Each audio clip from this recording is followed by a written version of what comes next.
Thank you. Thank you. All right, welcome everyone to our session today with Professor Wilfried Ver Eecke.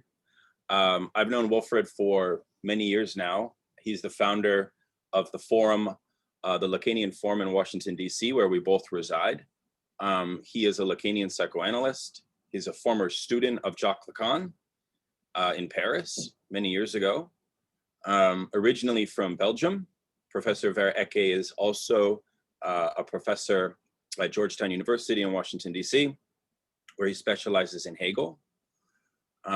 So Wilfried has really looked at this intersection of Hegel and Lacan for many years. And this is an intersection which many of us are, I think, deeply engaged in.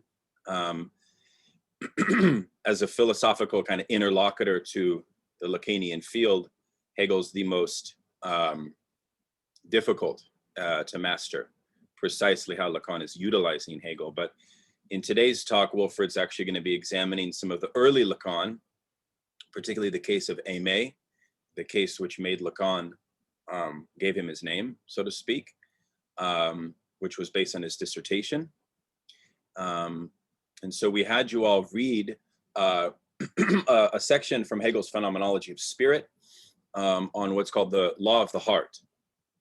Usually we speak of what's called the beautiful soul when we criticize a kind of naive form of social justice, but there's actually a companion concept in the law of the heart and in what Hegel calls the romantic reformer, which I think for the left, in some sense, or for those of us interested more in emancipatory politics, I feel as if this figure of the romantic reformer is something kind of unaddressed in especially Marxist readings of Hegel.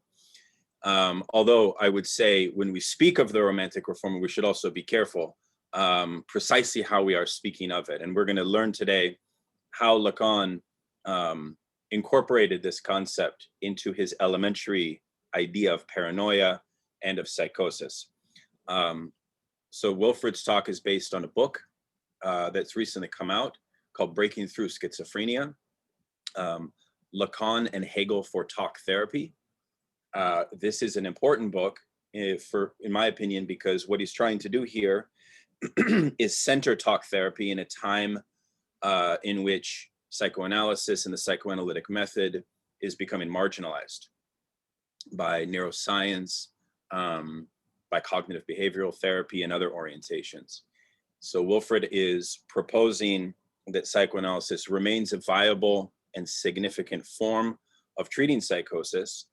And he's presented his case for the relevance of using psychoanalysis to treat psychosis. He's presented this around the world and in many Lacanian contexts. So with that said, I will turn the floor over to Wilfried.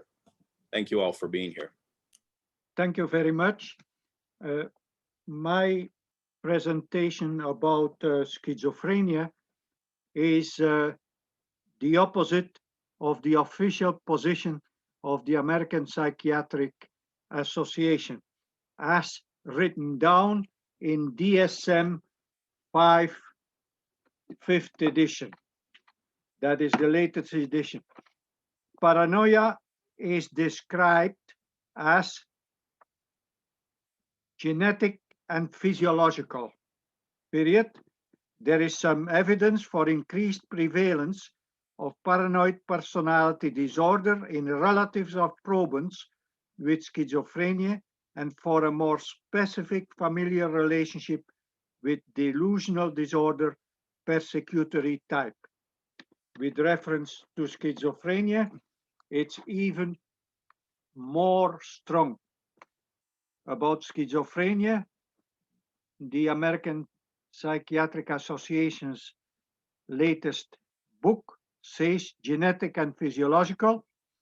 There is a strong contribution for genetic factors in determining risk for schizophrenia, comma, and now the facts. Although most individuals who have been diagnosed with schizophrenia have no family history of psychosis.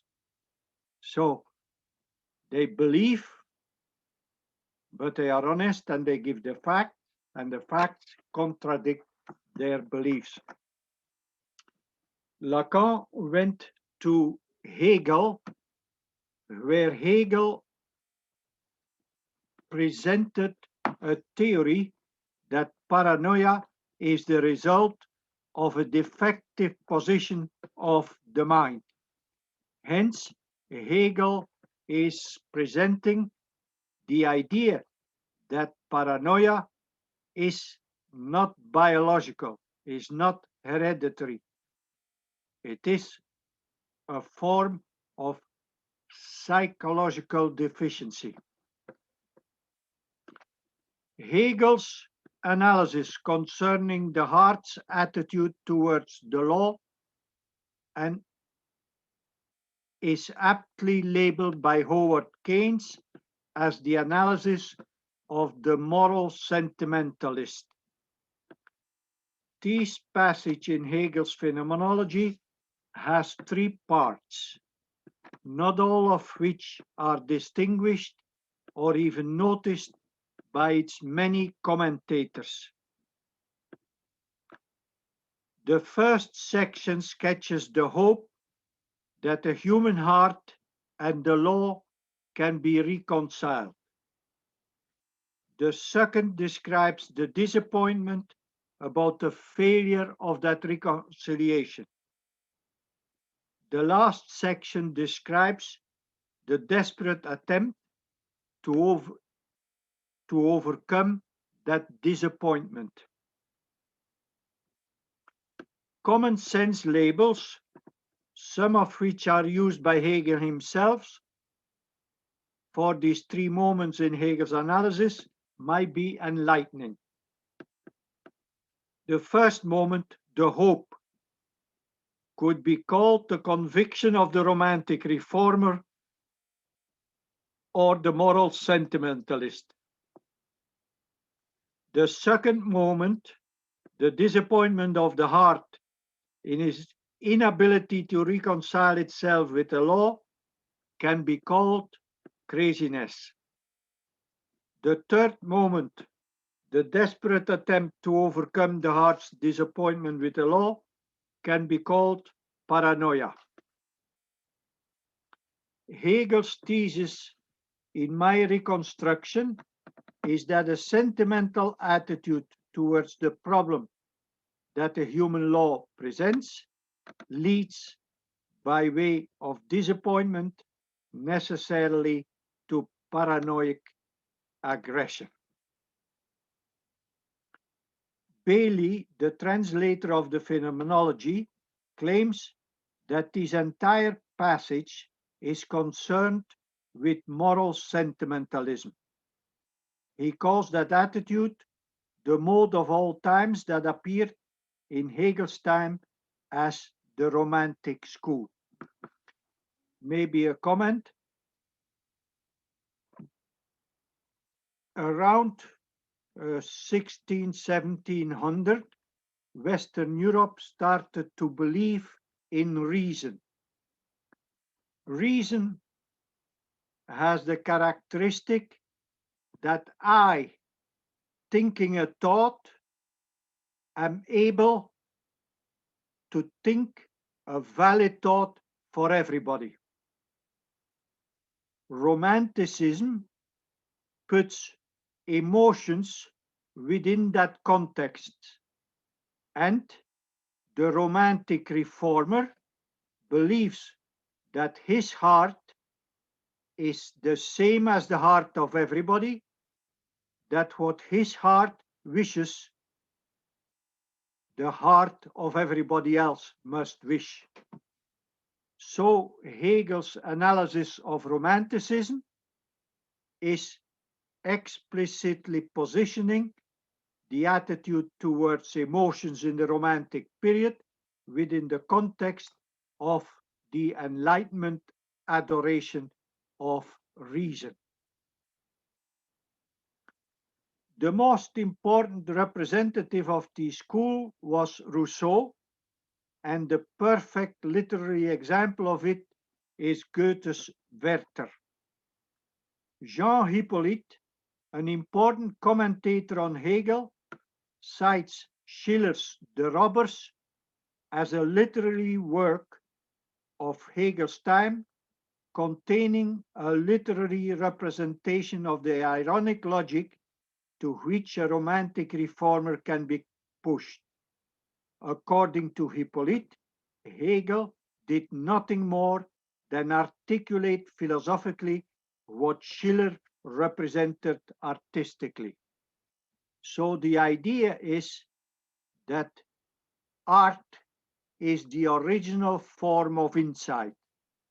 Philosophy then looks at the insight presented by the artist and logically analyzes the insight of the artist. That this idea of a romantic reformer disappointment paranoia is a general phenomenon, we can look at the phenomenon of the last president, President Trump, who came in with a project of cleaning the trash in Washington. Then came the disappointment in which he was not re-elected.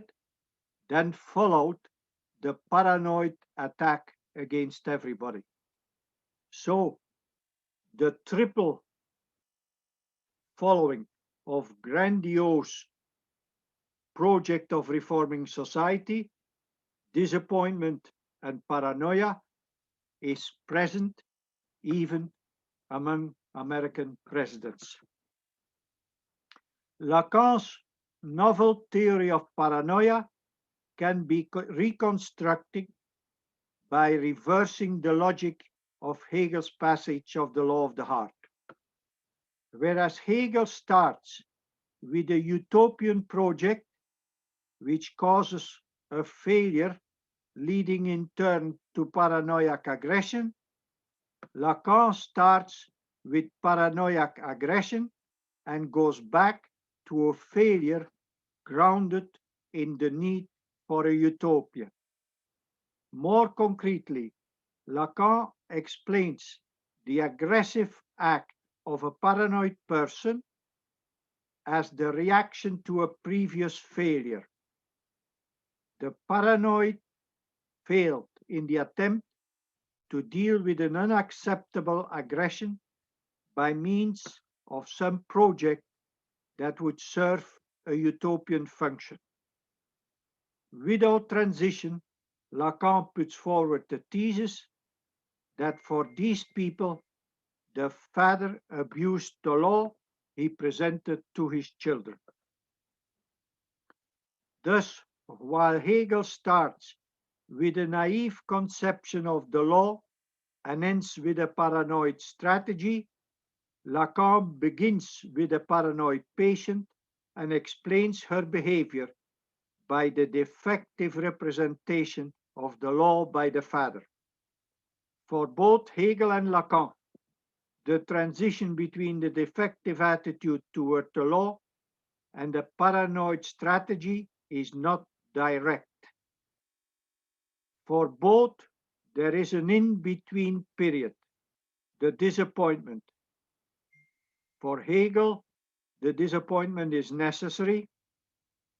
For Lacan, the disappointment by the paranoid personality, which leads to acting out, is not necessary.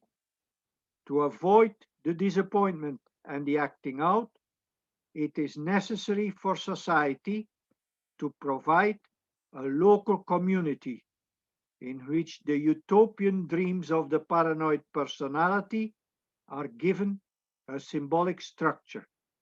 For example, that the utopian's attempts are successfully implemented in social reality. People are effectively helped, and the moral dedication of the workers in the local community is effectively recognized and applauded. Thus, the local community needs to be a group that is both nice to work with and one that is morally effective in their attempts to better the lives of others.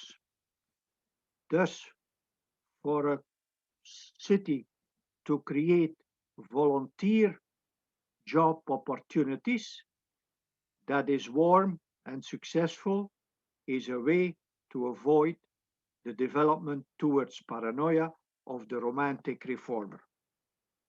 Hegel's presentation can be reconstructed in compelling logical steps. His text also precedes Lacan's text. Furthermore, there is a direct dependence of Lacan upon Hegel. I will therefore first present Hegel's analysis.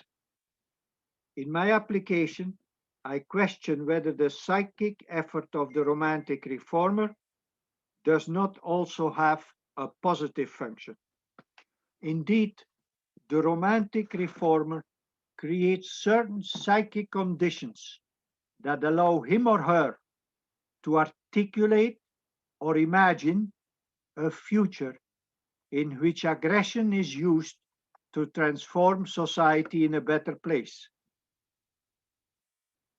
Therefore, aggression is socialized.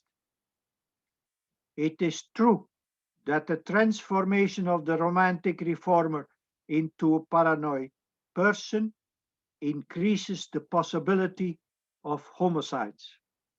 However, what happens if young people are not socially conditioned to create a future for themselves via idealist or utopian projects? We will consider the possibility that difficulties surrounding the creation of idealist projects might make aggression into a self-destructive force, leading to an increase in the number of suicides. The 10 countries with the most suicides are those where dreaming of improving society by the youth is made unrealistic because they are dictatorial systems. We will also consider the cases of both egalitarian Sweden and China with its one-child policy, thus noting that there are two forms of failure with regards to civilizing aggression: homicide and suicide. Lacan presented a suggestion to diminish homicides by paranoid persons. We will infer that jealousy and fighting between siblings or young competitors within reasonable norms is one way to diminish suicide. So the rest of the talk will be first to analyze Hegel's use of that idea, and then the second part will be Lacan's use of that idea, and we will end with some applications. Hegel's analysis of the law. First, the romantic reformer's presuppositions. For Hegel, the concept of law is important in understanding human affairs. The concept of law is even more important for understanding modern times because of the modern enthusiasm for science. Individuals are able to find themselves mysteriously linked to other individuals by the belief in a law of nature that is the same for everyone, and that each individual can separately discover in its universal validity for all human beings. The human faculty responsible for individuals being able to discover what is universally valid is reason. The Romantic movement is a cultural movement of modern times. Hegel explains the romantic attitude towards the social law with the same principles by which he understands the self-understanding of modern natural sciences. This is clear from the structure of the Phenomenology. Hegel places his analysis of the romantic attitude just after his analysis of modern natural sciences, and both appear in the same chapter under the title Reason. The constitutive principle of reason is that I, as an individual, can think. And if by my thought I understand the essence of an object, then I can claim that I have understood all such instances and that my understanding is valid, not for me alone, but for everyone else. That is the power of reason. Let us apply this insight to the case of the natural sciences. There it is undoubtedly true that if one individual understands that water consists essentially and necessarily of H2O, then that individual has the right to claim that all water must consist of H2O. She furthermore has the right to claim that her personal insight is valid for all human beings. It is Hegel's shrewd insight that some modern social movements can be explained by a similar claim about social life as about natural sciences. Social life is regulated by rules and regulations. The claim of reason is that rules and regulations, in short, the law, needs to conform to the exercise of reason in each individual. This claim implies two requirements. First, it requires that insofar as they are reasonable, each individual is able to discover whether a rule, a regulation, or the law is to be accepted or rejected. Quote by Hegel, it knows that it has the universal of law immediately within itself.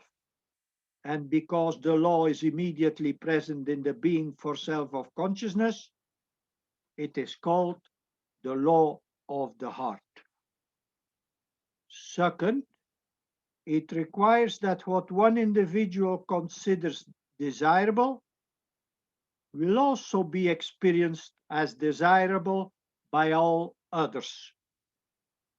This implies the rejection of significant differences between reasonable individuals. That is the basic assumption of Hegel, and it is that which Lacan will then question. Hegel will use the second implication to explain several turns in the Romantic reformer's fortune. Hegel has already used the second implication to explain the source of energy of the Romantic reformer. But before we can use the concept of law as understood in the natural sciences to explain modern social movements, we need to understand the difference between the function of law and reason in the natural sciences and social movements. In the natural sciences, human beings create a scientific law after first making observations. The newly created law respects the observations made. The romantic attitude is not so much an attitude of observing the external world as it is an attitude that intends to use the external world for one's own self-realization. See Hegel, page such and such, for Hegel's analysis of the origin of that aspect of the romantic attitude. That change in attitude results in the law being experienced in the first place as opposing wishes, personal wishes of the romantic reformer. The romantic thus experiences the social reality as an alien, oppressive law. This pain results from the movement of reason away from understanding towards self-realization. While the certainty of the existence of a natural law is a comfort to the natural scientist, the existence of social laws is at first experienced as a hindrance to a self-realizing consciousness. I cannot drive with my car on both sides of the road. I have to follow the rule that I have always to drive on the right side. The social order, its rules, regulations, and laws are experienced as restrictive. I cannot drive on the left of the street. I cannot park where I want. I might not cross streets when the red light is on. Hegel describes the painful experience of the realizing consciousness as follows, quote, "The heart is confronted by a real world.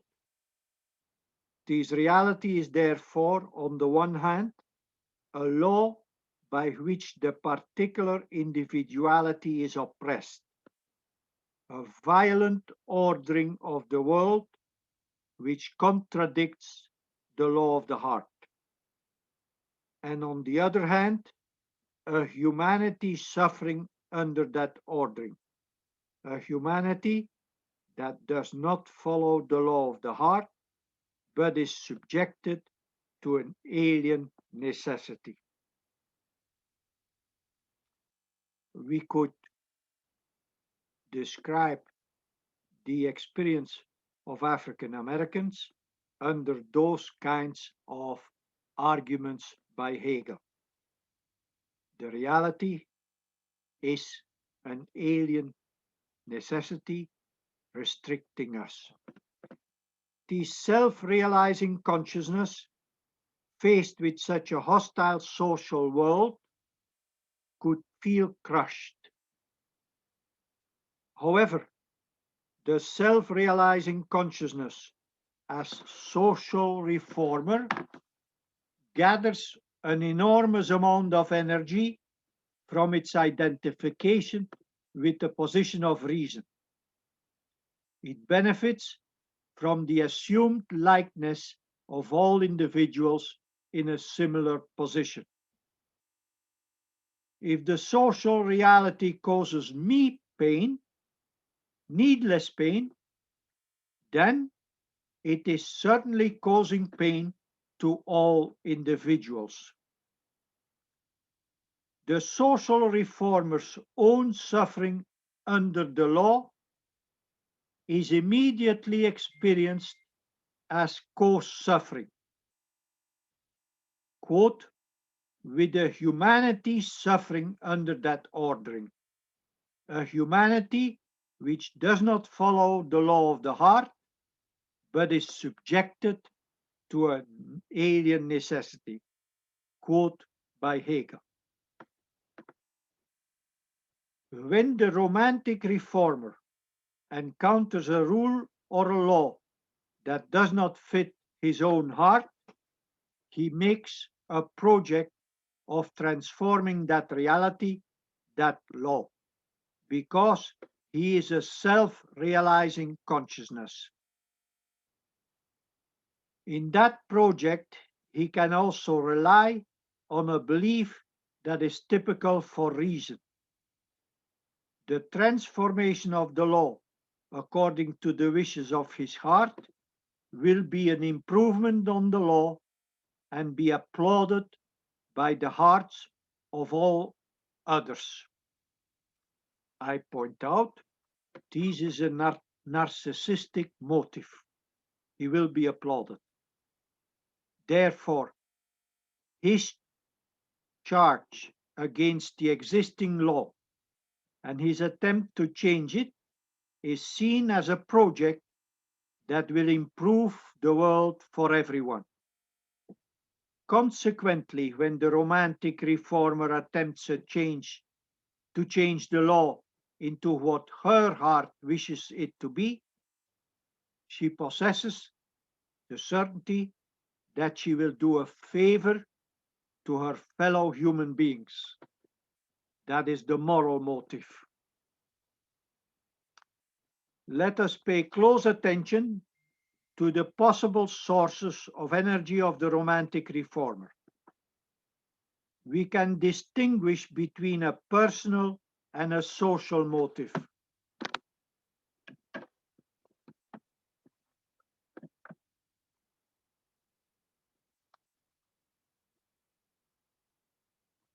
The personal motive emanates from the belief that the law is only justified if it is in agreement with the reformer's own wishes, or in Hegel's terminology, if the law is identical to the reformer's own heart. As Hegel says it, the law is a law of the heart. This is justified selfishness, or it is the right to the pleasure motive. Because of such a belief, the romantic reformer must feel justified in rejecting any restriction, any pain experienced because of the law. The law simply has no right to cause pain. The romantic reformer hereby possesses the justification to transform any pain imposed by the law into aggression against that law. This is sublimation of aggression as motive for the romantic reformer. As Hegel writes, this individuality therefore directs its energies to getting rid of this necessity, which contradicts the law of the heart, and also the suffering caused by it. This justification for using aggression to diminish pain rests on the difference between the use of reason in the natural sciences and in self-realization. Let me take a look at my computer. There seems to be something not right.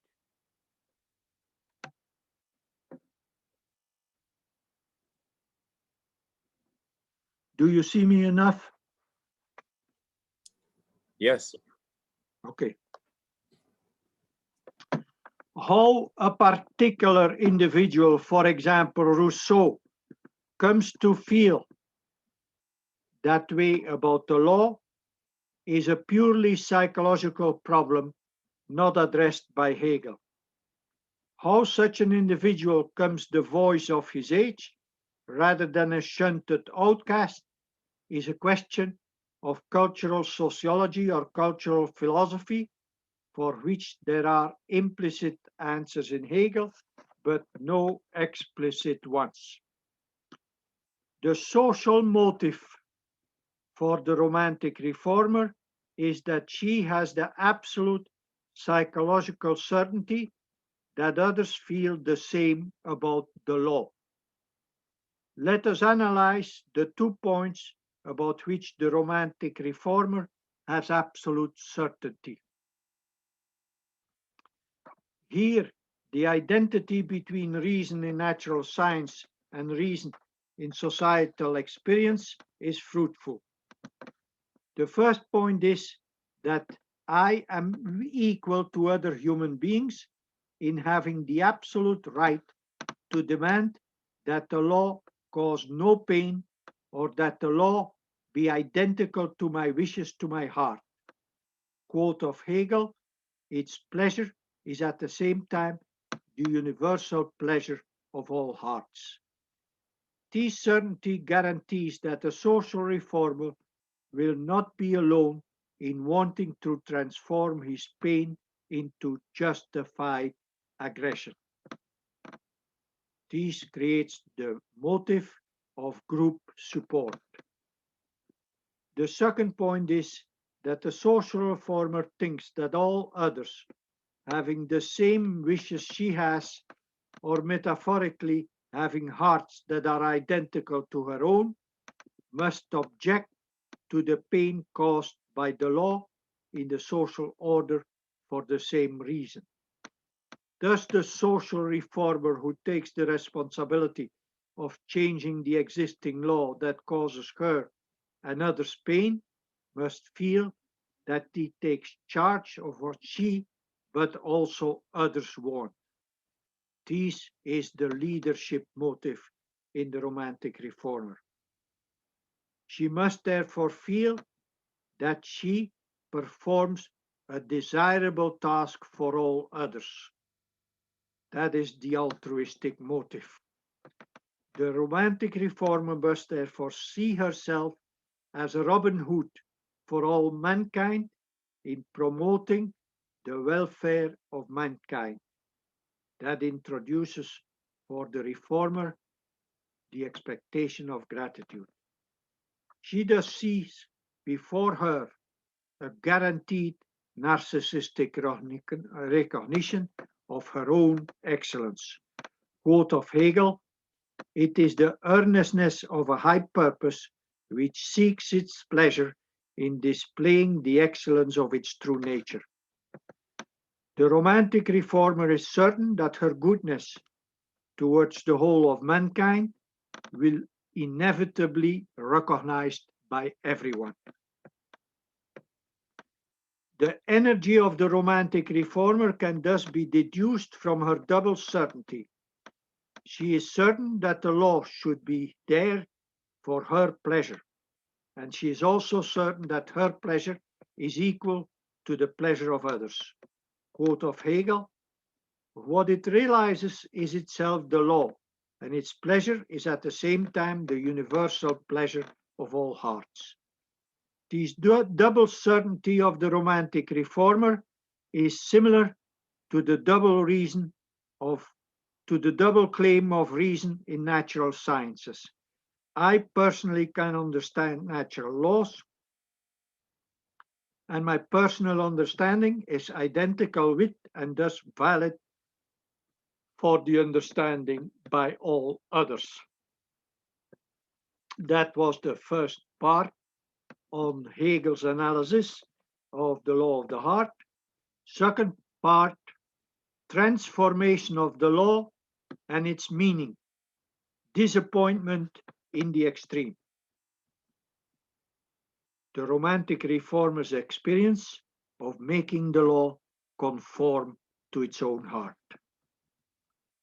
The project of the romantic reformer is to change the law, which is indifferent or even opposed to the heart of individuals, into a law that conforms to her individual heart and is presumed that its heart is like the hearts of all individuals.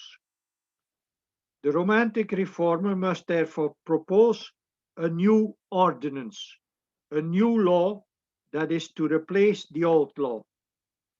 When the new proposal is enacted, it becomes law.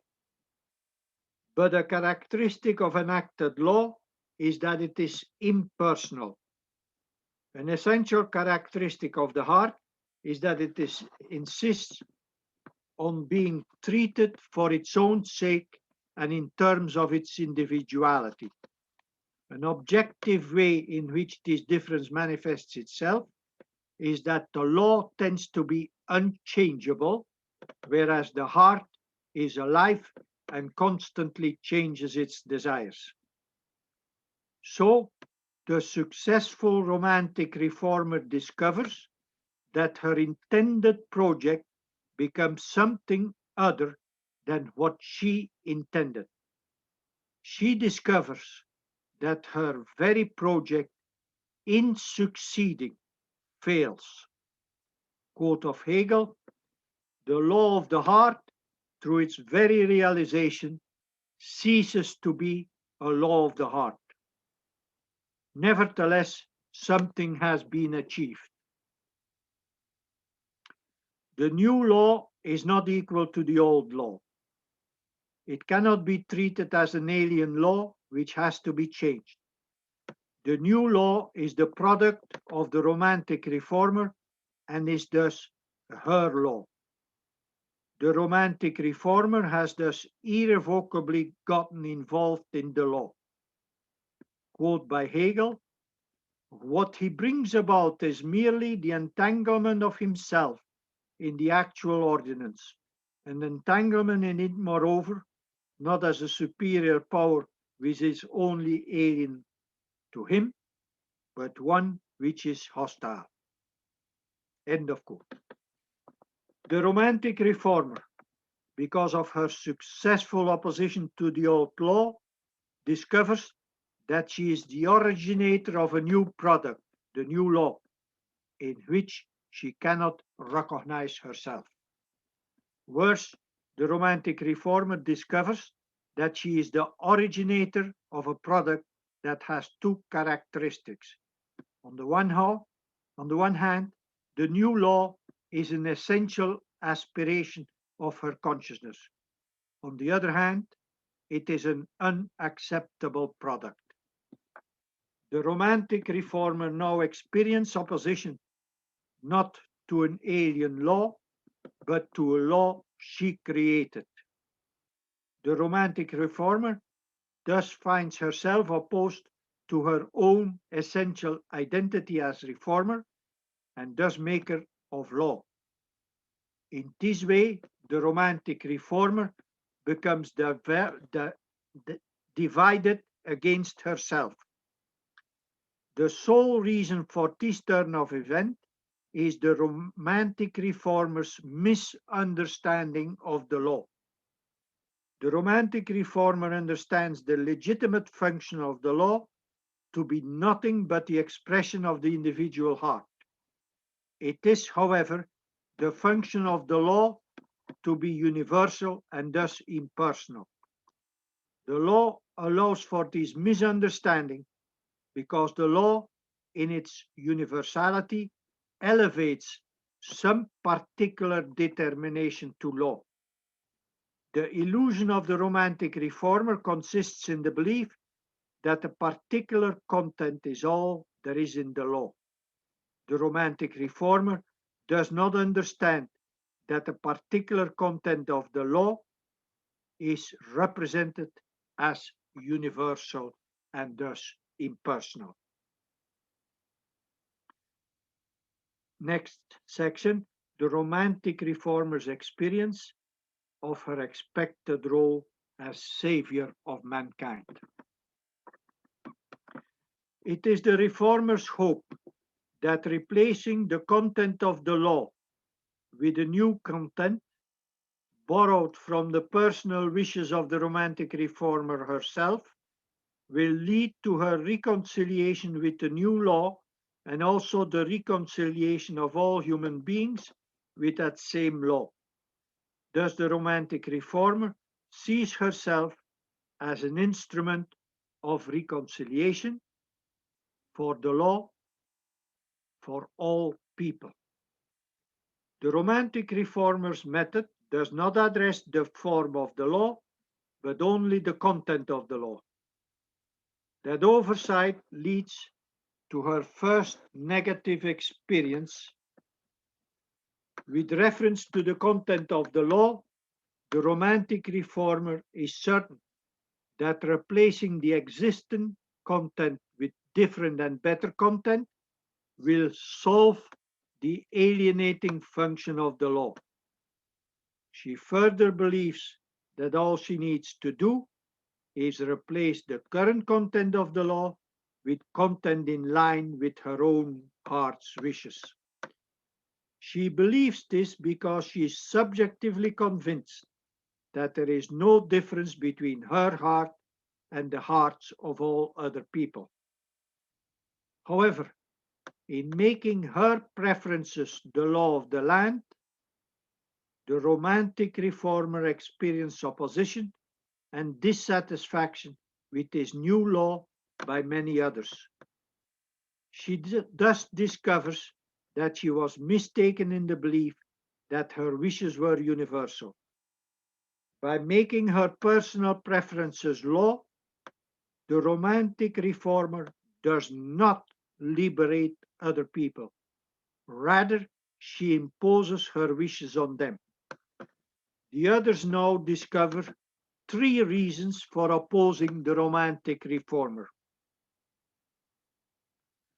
First, they might dislike the new law more than the old law and might therefore consider the new law worse than the old regime. Second, the others might accept the idea that the new law is an improvement.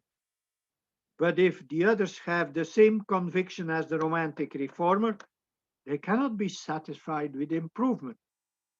They must demand that the content of the law be identical with the wishes of their hearts.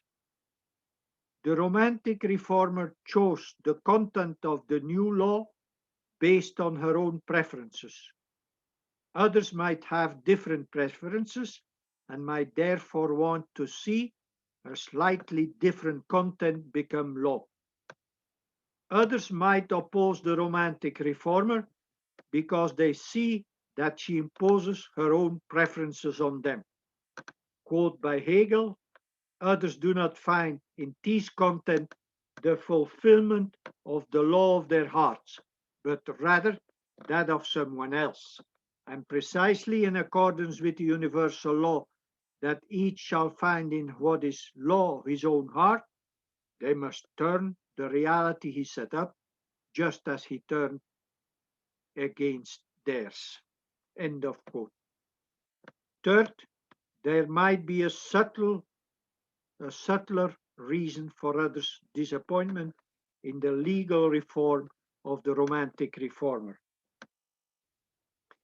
Even if others like the content of the new law as presented by the romantic reformer, these others will experience the law-like form of the new law and therefore not experience any reconciliation with the new law. The new law will remain a law. The promise of reconciliation was always an impossible promise that necessarily disappoints.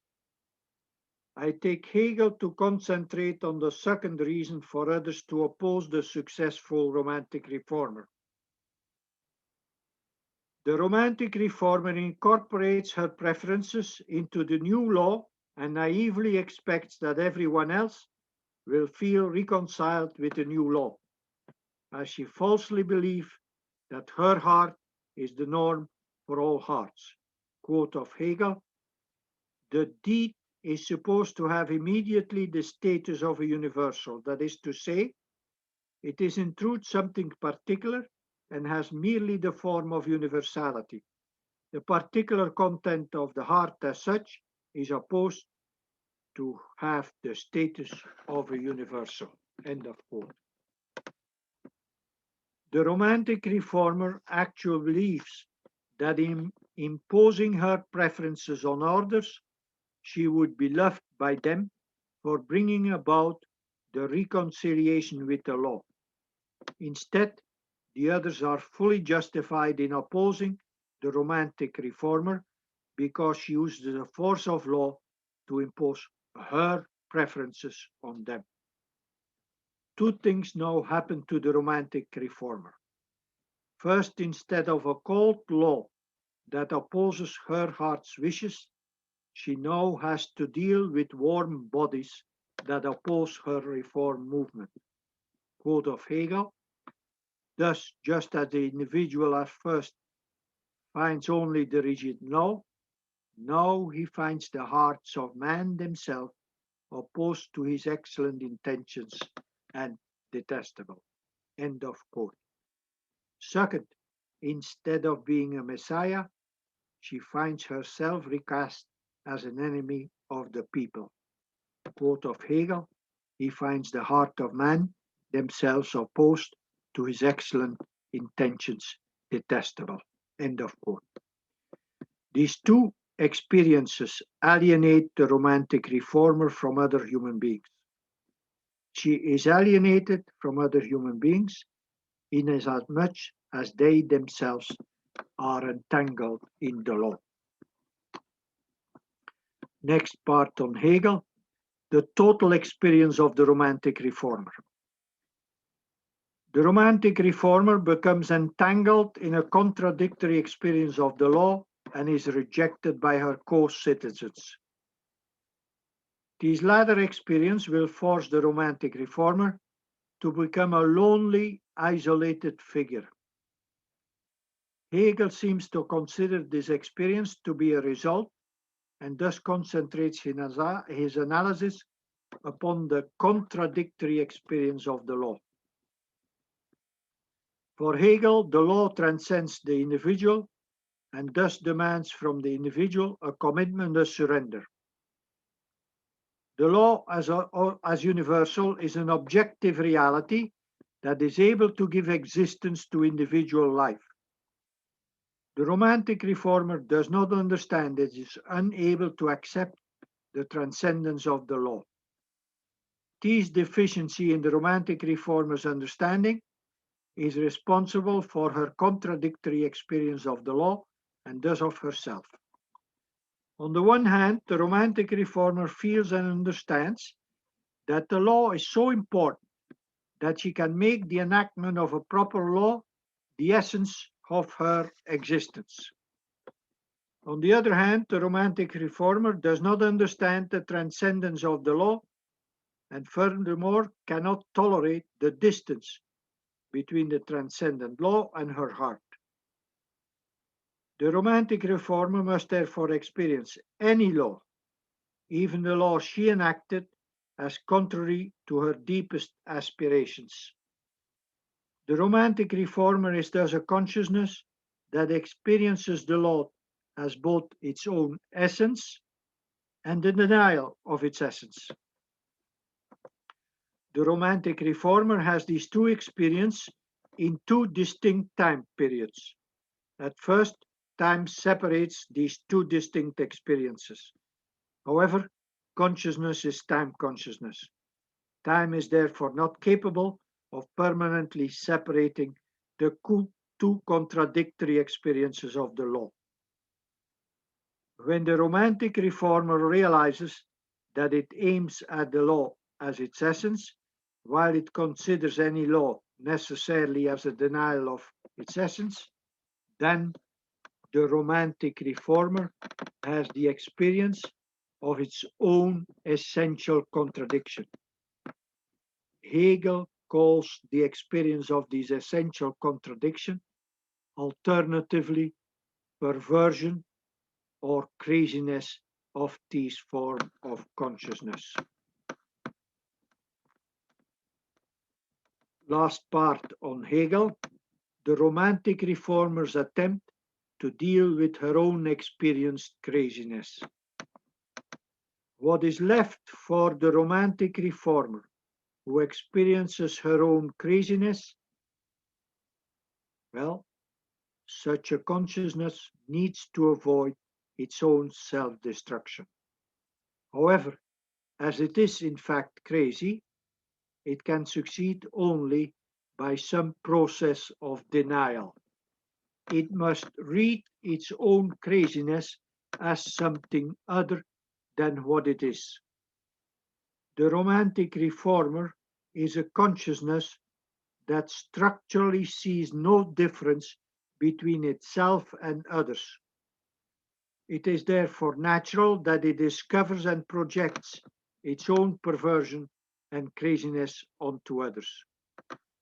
The strategy allows the disappointed romantic reformer to make sense of its secondary disappointment, the opposition by others to its social reform movement.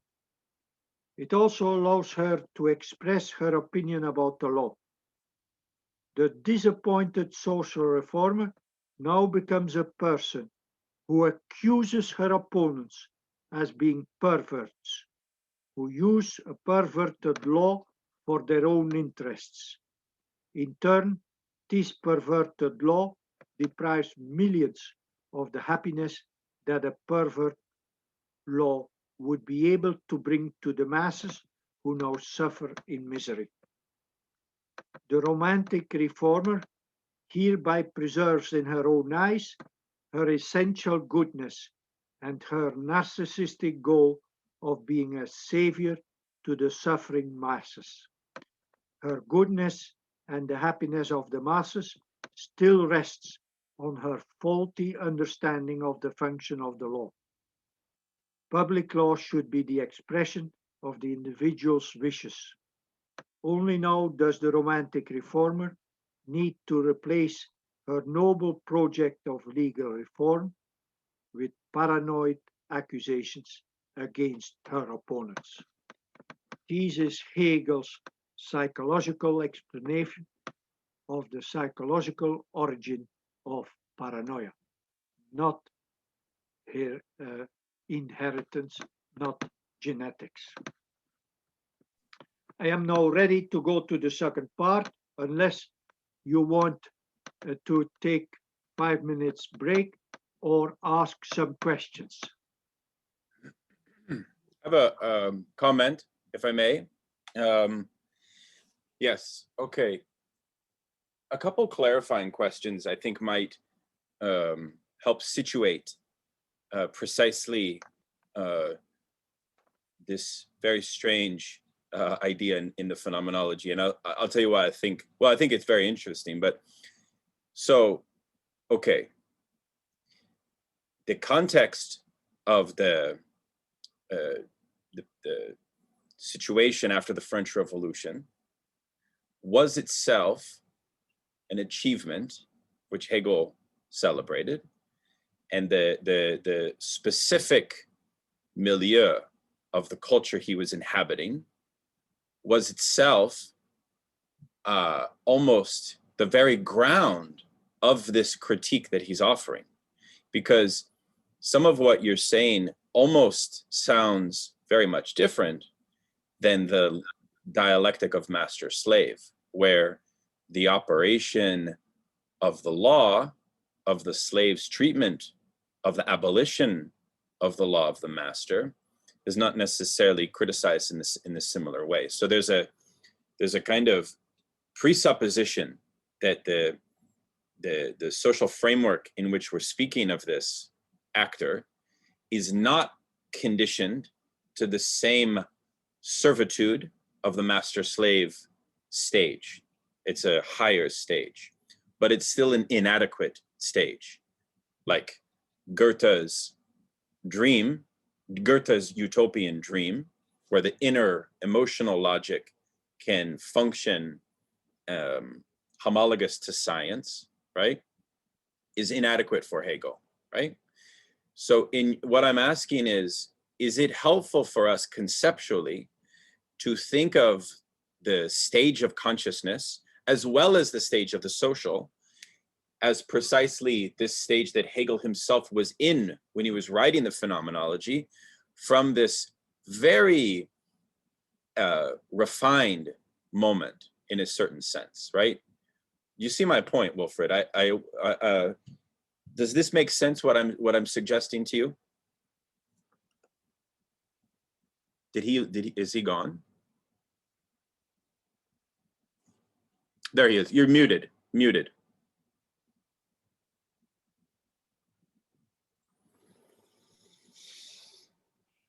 I had to change from computers. Oh. So I was not able to listen to your question. Okay. If you just summarize it, I will. Can I briefly summarize? It's a very interesting passage of the Phenomenology. You go from reason to this strange stage of romantic reformer to virtue, and then on to ethical community and so on, right? Yes. And my question was, this is very different criticism of how the law is treated than, say, even with Antigone, right? Where Antigone, by the end of an ethical community, is almost elevated to an ideal status. And as we know, the whole narrative of Antigone is a very, very intense inner compulsion for passageway through the law. And there's all of the familial aspects of that too. And then, of course, in the lordship and bondage section, the slave is also attacking the law. But in this version, Hegel's critical of the way the law is being treated.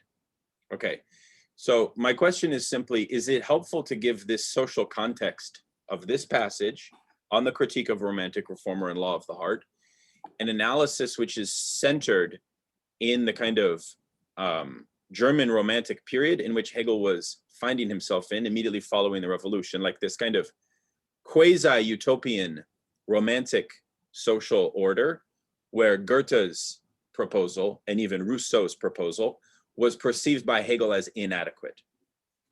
Is that kind of a good context or background to understand this?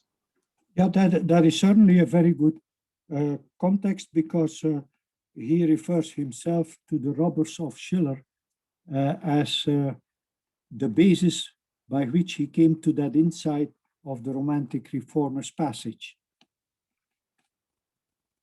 So yes, I would agree with you.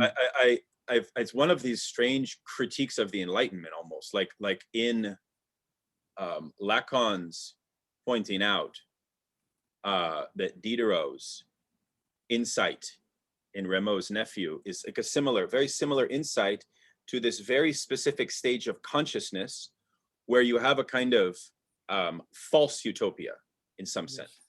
Yes. And then it makes it even more interesting when you then look at the contemporary context of social democratic Northern European societies, who almost have, like you're trying to basically point out some comparable things to the situation that Hegel himself was in as a student and as a philosopher, witnessing Napoleon's invasion of Europe, right? As a triumphal liberal moment, which was somehow inadequate.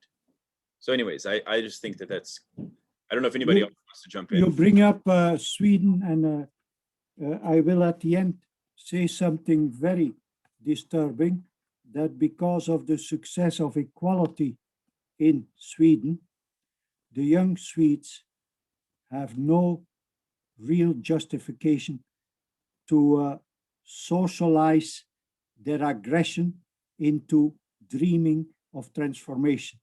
As a consequence, there are more suicides in Germany than in other European countries. Yeah. Exactly. It's like I like this passage of Hegel because it's very odd that a lot of liberal and left Hegelians don't speak about it more, because it's like Hegel's critique of liberal society in a certain way.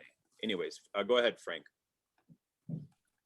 Thanks, Daniel. I think you make an excellent point here, because what you're really drawing on are the conditions, the periodizations of this shape. And I want to emphasize shape on the romantic reformer, not to discount the likelihood that it's also perhaps a stage or a maturation of consciousness, but Hegel does also refer to it as a shape.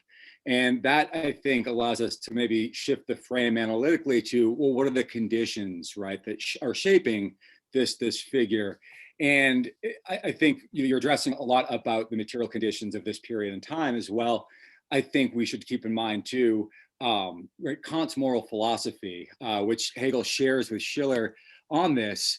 And so in a sense, I think it's important maybe to think about how Hegel's concept of the law of the heart may be, in a sense, a reaction to Kant's moral philosophy, mirroring Schiller's very own complaint that Kant was the Draco of his age. And Judith Schlar, at least, she opines in her book, Freedom and Independence, that for the attack on Kant and the Phenomenology, there's no work more important than religion within the limits of reason alone.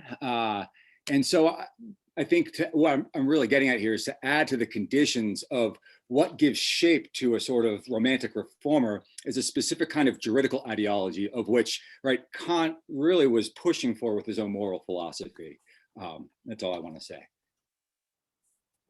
Well, you just indicate that Hegel's passage on the romantic reformer did have a philosophical place in the transition from Kant to modern times.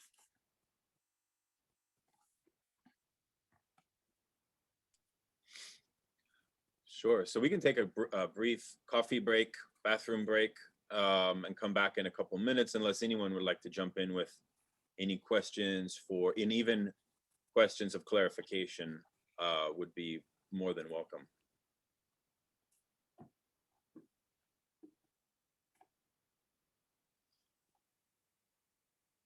Okay.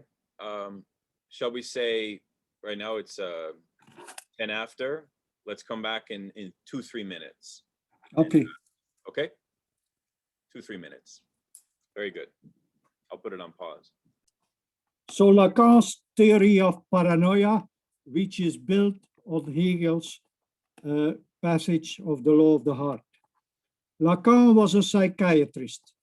Let us therefore start with the definition of the paranoid position in a medical dictionary. A mental disorder characterized by systemized delusions and the projection of personal conflicts, which are ascribed to the supposed hostility of others, sometimes progressing to disturbances of consciousness and aggressive acts believed to be performed in self-defense or as a mission.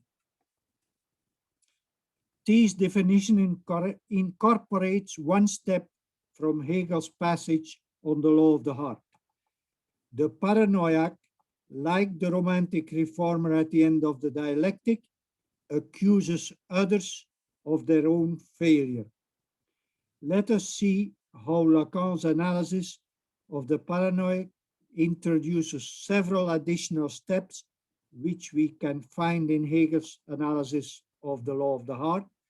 For example, the idea of a necessary disappointment resulting from a mistaken subjective belief in an identity with others. So Lacan will take as his essential step of departure that Hegel says that a romantic reformer can be believing that he is a messiah doing good for everybody, only on the belief that his heart is the same as the heart of the other. So Lacan will ask, what is it that is deficient in a person who cannot incorporate in his psychic thinking that others are different than himself? Lacan's doctoral thesis includes a study of a paranoiac, Aimé, who Lacan observed for 1.5 years. Aimé made a failed attack on a famous actress, Mrs. G, and was subsequently jailed for that attack. Aimé admired Mrs. G. She also admired Sarah Bernhardt and Mrs. C, a writer. They were, in her opinion, successful women in a world dominated by males. For her, they represented ideals she tried to imitate. Actually, Aimé wrote 2 novels just like the person she admired. 5 months before the attack, for which she was subsequently jailed, a publisher rejected one of her manuscripts. Immediately thereafter, she had attacked an executive of the publishing company that issued the rejection. She also filed a complaint with the police against that executive. Furthermore, she attributed to another author, P.B., powerful bad intentions. In his novels, she recognized attacks and allusions to her. Lacan also stresses the idealist reform projects of his patient. According to Aimé, her project of becoming a writer was motivated by pure dedication, pure altruistic motives to make the world better, as opposed to others who made the world worse. Lacan states that Aimé was animated by an altruistic idealism. She wanted to create a world where the good reigned, that is, where there would be a brotherhood between people and races. Quote of Lacan, "It would be a place where children and women could reign. They would be dressed in white. It would mean the disappearance of wickedness on earth. There would not be war anymore. All people would be united. It would be beautiful." In her own words, Aimé states, quote, "I was devoted to an ideal, a sort of mission, the love for the human race to which I subordinated everything. I followed it with ever-increasing perseverance. I went so far as to detach myself from earthly things, and I turned all my sufferings to the wrong that desolates the earth." In 2 steps, Lacan brings us to the point where Hegel started his analysis of the Romantic Reformer. Lacan will show us how the problem of Aimé consists in her inability to separate herself from her other I, her alter ego, her sister. Lacan's first step is making a structural connection between the function of the ideals that those successful women, authors, actresses played, and the role Aimé's sister played for her. More precisely, Lacan argues that the sister became for Aimé a kind of prototype. Even though Aimé experienced many humiliations from her sister, that sister remained for Aimé an idealized model. This is shown by a number of facts. First, there is the envy or jealousy Aimé showed for both her sister and those successful women. Second, there is the fact that Aimé tolerated having her sister, whose husband had died, move in with her family 8 months after Aimé's marriage. Her sister, quote, took over the household duties, took over Aimé's husband, and tried to rear the child. Third, Aimé, talking to Lacan in the asylum, showed special interests in 2 people, her son and her sister. Lacan refers to the fact that her sister moved in with her family and points out that Aimé did not resist this massive psychological intrusion. With reference to Lacan's ideas about family complexes, Aimé failed to deal with the intrusion complex, the function of the sibling. Lacan's second step consists of interpreting the unusual passivity of Aimée towards her sister.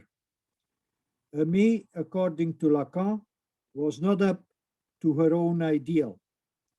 She did not resist her sister because she experienced her as the embodiment of her own ideals that she was not able to live up to.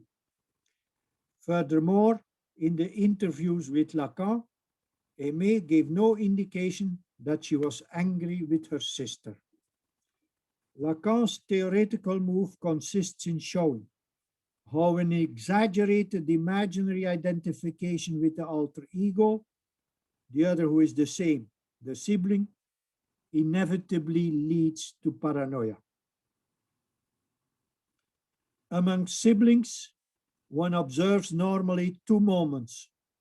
They imitate and they compete. A nice word for fight. The moment of imitation indicates that the other sibling represents an ideal worth borrowing from. The first sibling is the ideal for the second. The competition, the fighting, the rivalry between siblings represents a totally different moment. It is a moment of separation from the other who represents one's ideal, and also an awareness that such an idealizing imitation can be alienating. Entering competition with another sibling means that the second sibling separates herself from the one in whom she located her ideal. She also affirms that her exterior image is not her whole self. However, doing so means that this sibling might discover that she is naked, that she is robbed of her ideal, which is located in the other sibling. It requires that a competing sibling face the uncertainty of not feeling who she is. She is then invited to start the process of individuation. Lack of competition with a sibling must therefore be interpreted as failure of individuation. The sibling who failed to compete with the other sibling must experience competition as dangerous because it exposes her as naked, as worthless. As aggression is a crucial component of competition, that aggression becomes a danger. The non-competing sibling has access to a temporary solution, but she also has a permanent problem. The temporary solution for the non-competing sibling is to create a dual union with the sibling who represents her ideal. The ideal that she is unable to assume herself. Thus, the first sibling becomes that which the second sibling lacks. To the second sibling, the first sibling is more me than I am myself. That line of thinking can explain the fact that Aimée allowed her sister to take over in her own family when she moved to Paris after the birth of her second child. In Aimé's mind, the sister must have been the perfect reassurance, since she represents the ideal that Aimée herself has not assumed. Aimée is not strong enough to do what she wishes to do. At the same time, she has the certainty that someone else, her sister, is able and worthy to doing what she cannot. Even the temporary solution achieved by the dual union leaves one problem. The non-competing sibling must fear her own aggression because it separates and thus initiates individuation. Aggression must be repressed and thus goes underground. The establishment of a dual union with a sibling and the repression of aggression to avoid the problem of individuation are neither permanent nor stable solutions. Aggression needs to find an object. Such an object cannot be an immediate love object, because that would again pose the unsolvable problem of aggressive competition.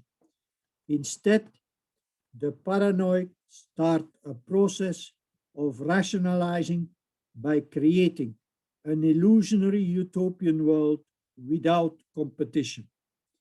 The paranoid envisions her happiness in such a world. In the meantime, the paranoid will search for ideal models that are somewhat out of reach, actresses, authors. These she can either love or hate. She can try to imitate or hatefully accuse those models, or she may alternate between the two attitudes. Lacan now speculates that if the paranoia is integrated into a utopian society where there is mutual support and active improvement of the world, she, the paranoia, sometimes can survive for the rest of her life with a paranoid style without falling into paranoia. If the paranoia does not have the benefit of a utopian non-competitive society, she will be confronted with her lack of individuation. Her lack of individuation consists of the fact that she endows others with her ideal. The others are therefore, in her eyes, entitled to invade her. She gives others unconscious permission to crush her. The others have the role because they possess the ideal that she herself lacks. This logic allows us to understand Aimé's hate-love relationship towards her ideals. As those ideals represent her ideal, she will try to imitate them. She even writes 2 novels. When her manuscript is rejected, she is again confronted with the affirmation that she is not measuring up to the ideals that the others represent. She then attacks first the executive of the publishing house that rejected the manuscript, and later one of the people she idealized. Lacan's interpretation of the paranoia does not relate paranoia to homosexuality. It is thus a different theory than Freud's. As proof of his theory, Lacan cites the clinical fact that a paranoia tolerates rather well a homosexualized nearness of the same as other.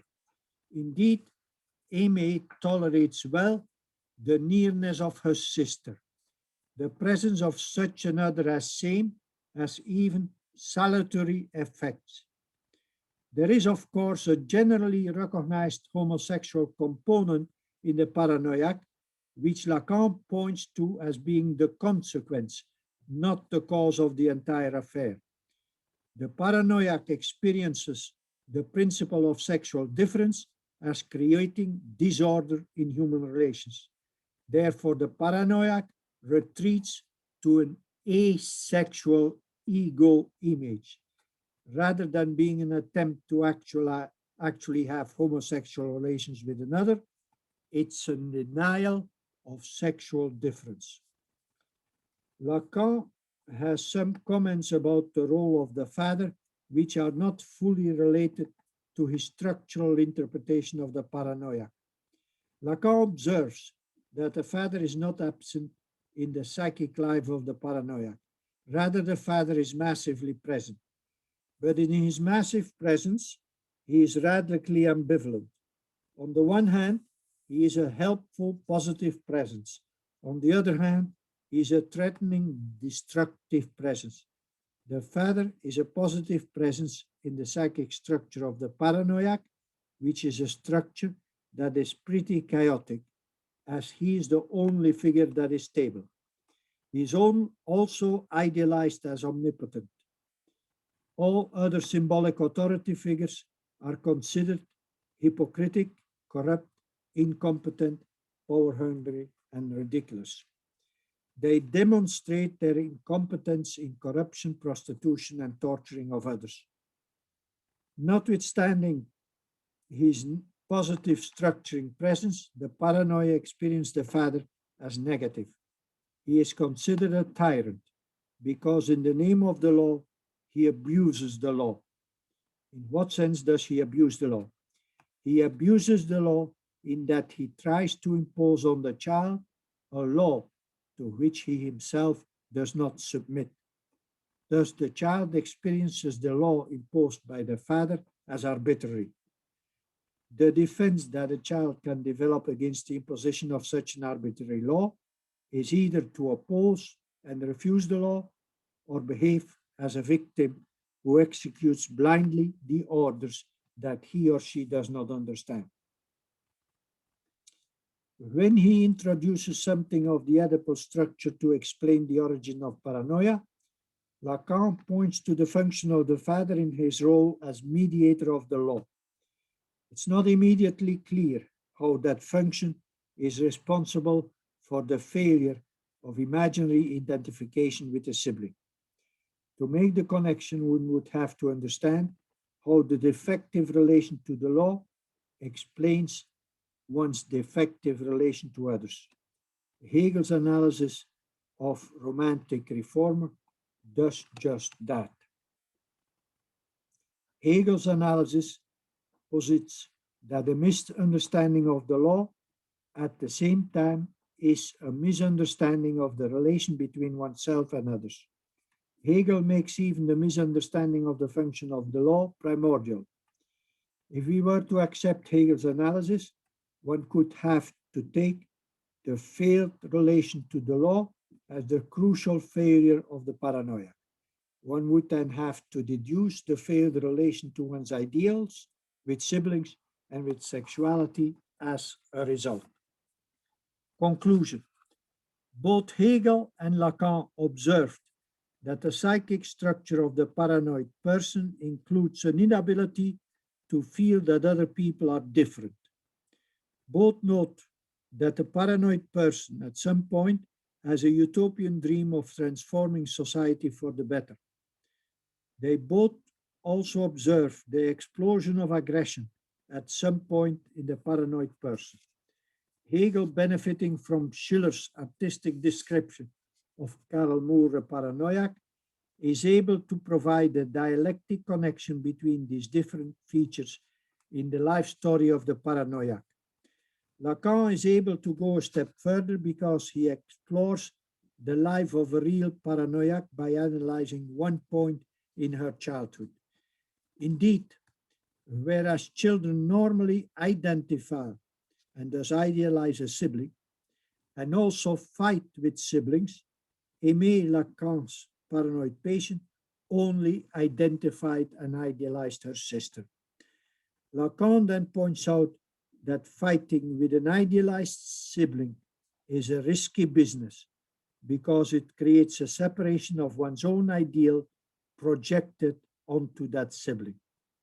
In fighting an idealized sibling, so Lacan argues, the fighting sibling might find himself psychologically naked, that is, not enriched by an ideal. It is true that this experience of psychological nakedness then becomes an invitation to create one's own ideal, provided one can tolerate this psychological nakedness. The paranoiac was not able to face such psychological nakedness and thus avoided and repressed the aggression that could cause it. Applications. Our study indicated the connection between creating ideas about idealistic reforms of society and paranoid aggression. This transformation of aggression into paranoia might lead to killing of other people and thus increased homicides. There is another path for aggression, suicide.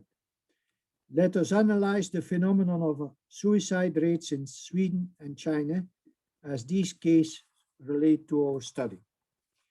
First, there has been a hypothesis that high suicide rates in Scandinavian countries, particularly Sweden, were related to the inability of young people to undertake the idealistic task of reforming society because society was already egalitarian and there was a generalized form of happiness. These hypotheses, or rather these attempt to smear egalitarian countries, contradicts the facts. The most recent World Health Organization statistic on suicides rates Sweden as number 59. The statistics point to another fact. Countries with dictatorial regimes have a higher suicide rate. Thus, several of the 10 countries with the highest suicide rates have or had until recently a dictatorial or semi-dictatorial regime, or they have suffered or suffer from civil wars or colonial occupation. We could argue that in dictatorial societies, societies suffering from colonial occupation, or those undergoing civil strife, the flourishing of romantic utopian dreams in children and adolescents is much more difficult. Let us start with Sweden. Swedish suicide rates have decreased except for the population between 15 and 20 years of age. This statistical fact gives me the opportunity to formulate a more precise hypothesis about Swedish suicide rates.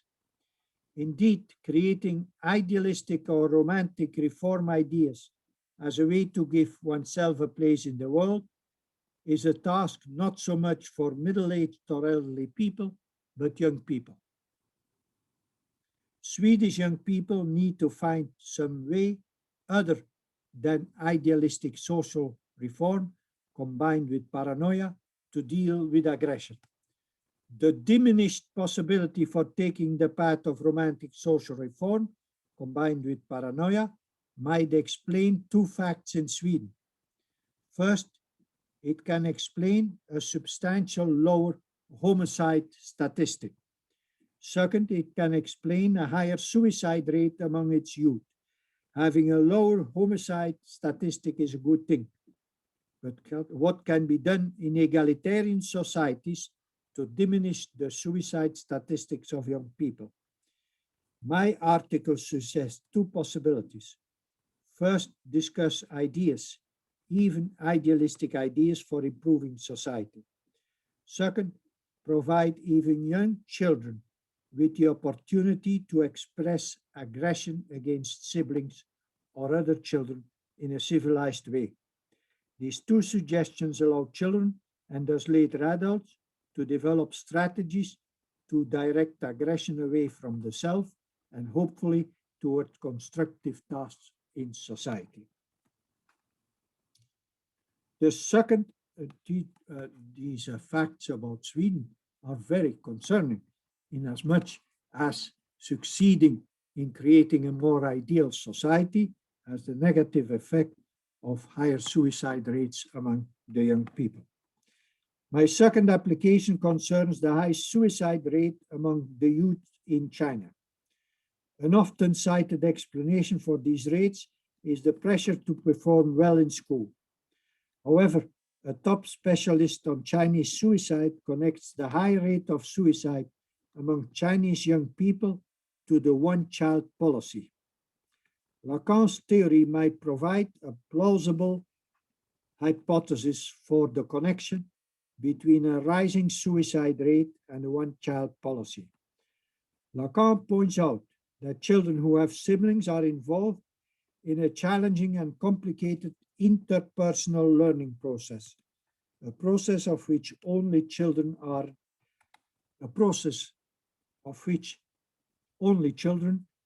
deprived. They idealize the other sibling and thus imitate him or her. They also fight the sibling and are thus forced to give aggression a place in the building of their self-conception. This challenge allows a child with siblings to turn aggression outward. I therefore hypothesize that this normal challenge for children with siblings allows aggression to be turned outward and thus diminishes the likelihood of suicide. Statistics quoted by Kasky, Yip Xiu Fai, and Shang Shang indicate that suicide rates have gone up in China since the one-child policy was enacted. If my hypothesis is correct, then my studies suggest that families with one child should create an opportunity for their child to interact with other children in a way that is similar to sibling interaction. In particular, the interaction should allow the only child to develop idealization and also jealousy towards some other children, thereby allowing only children to civilize their aggression. My third application concerns the question whether all idealistic social reform needs to lead to disappointment and to paranoia. I teach at a Jesuit university, and Jesuits have the program of improving society. Why are there not more paranoids between the Jesuits? I will concentrate on the one started by Ignatius of Loyola in the founding of the Jesuit Summarium Constitutionum. In that program, we will find several important ideas that can help avoid the transition from idealist reformer to disappointment to paranoia. First, Hegel's romantic reformer had a personal mission, whereas Jesuits are advised to make themselves instruments of the will of God. Second, the romantic reform aimed at the result, whereas the Jesuits aim at helping God, whose will is not known. Hence, Jesuits must accept the idea that what the Jesuits themselves aim at might not be the will of God. Third, the Jesuits have the ability to interpret the non-achievement or the failure of their mission as a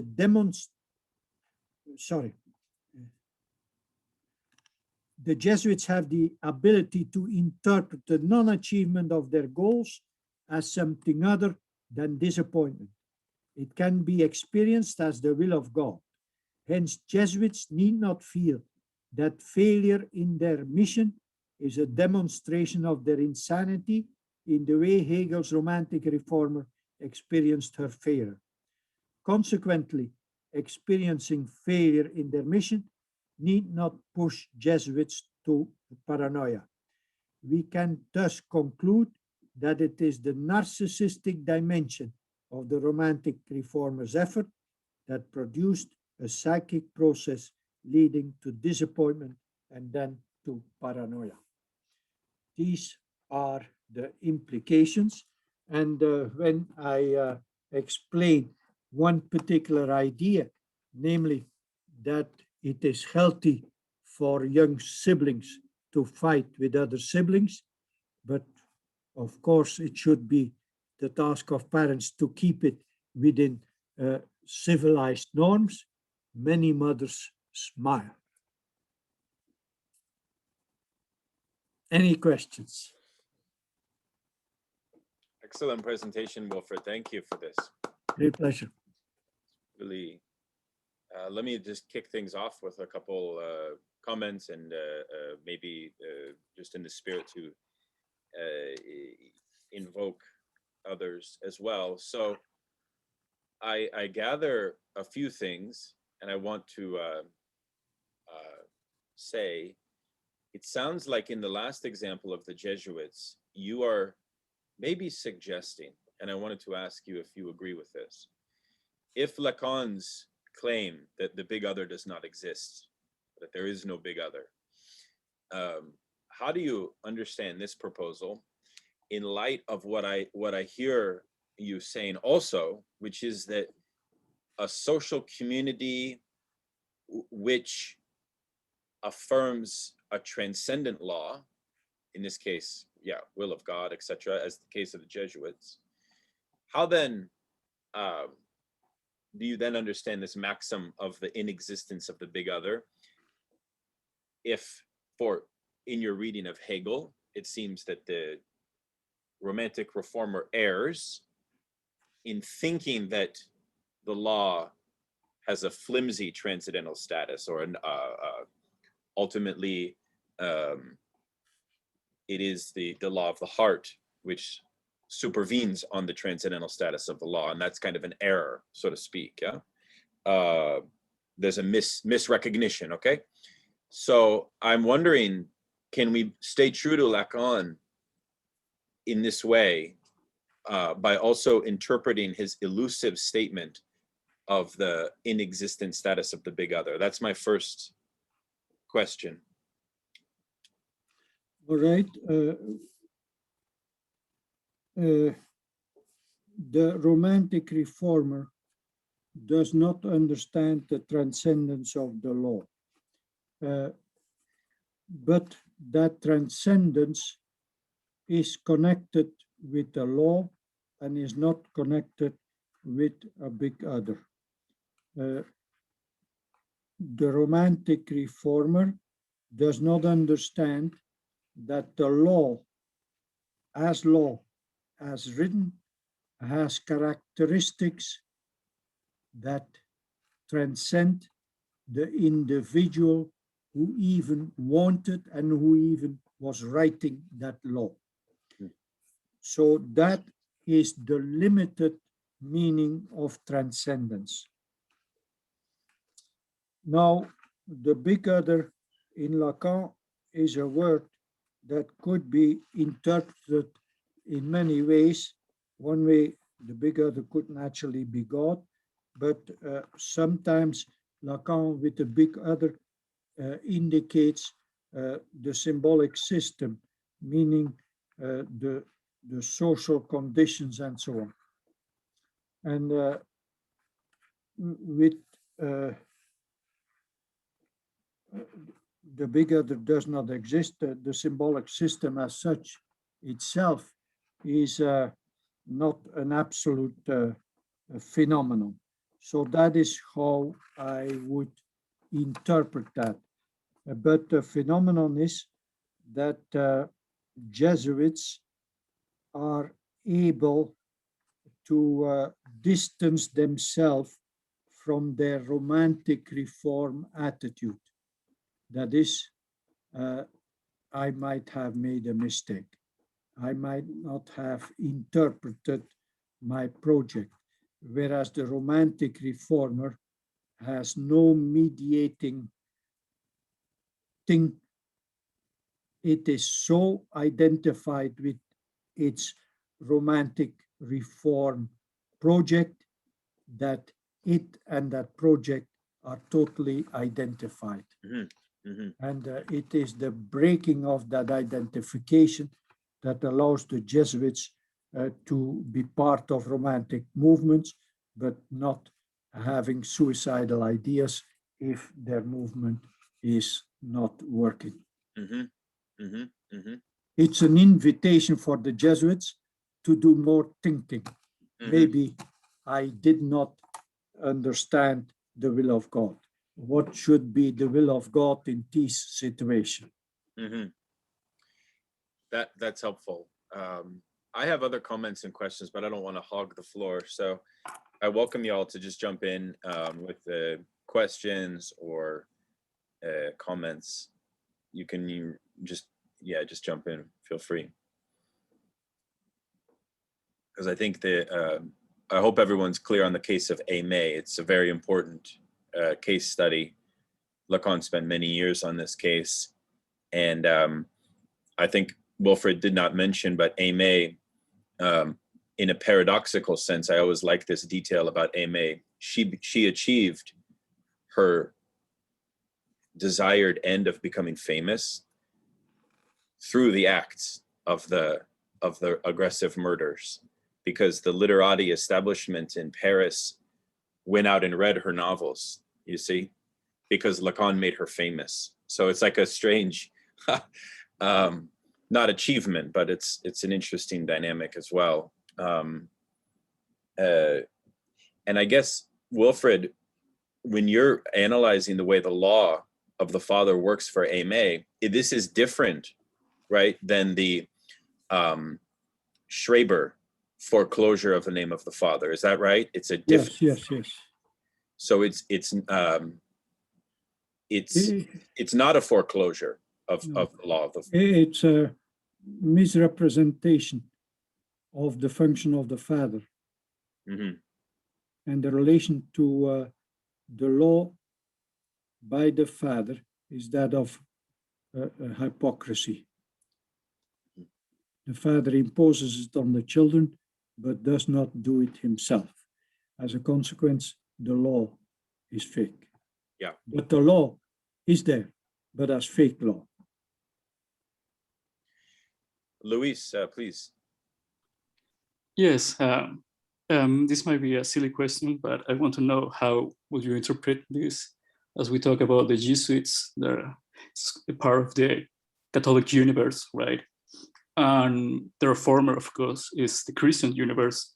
And if we think about, for example, in America, when there are many right-wing people that, of course, they want to reform in their own way society. And as we have seen right now with Trump, they fall into paranoia, right? Into these paranoid theories. So I just want to know, what will you think about that? Well, it's an interesting application to everyday life. So Hegel's theory of the law of the heart is not just fantasy. It is something that you observe. And so we have it here that a totally different way of insight is achieved by Hegel by looking at one case as imagined by Schiller and making it a universal law, as opposed to currently psychological laws must find thousands of examples and then a statistical average, and that becomes then the law. No, here the law is understanding the inherent necessity of a psychic attitude, that of the romantic reformer.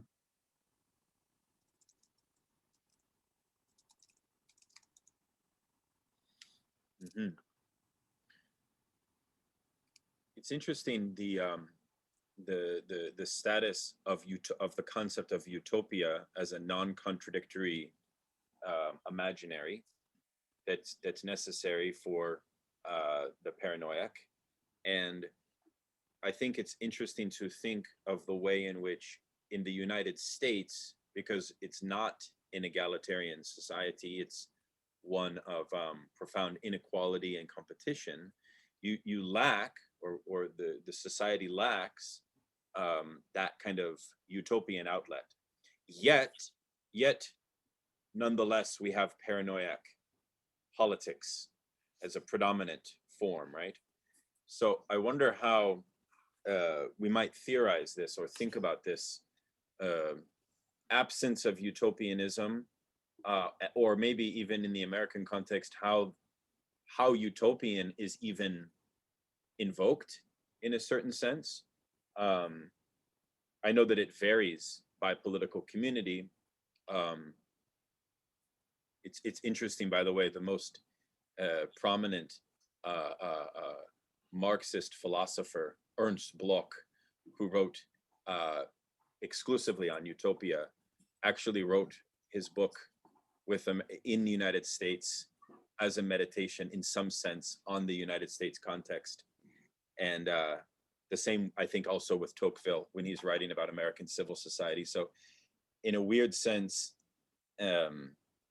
America is a place of profound antagonism, but which those antagonisms of a libertarian nature, of the market, of the free market, etc., almost paradoxically become utopian in a way. You see my point? So how do you think of utopia in an American context, Wilfried?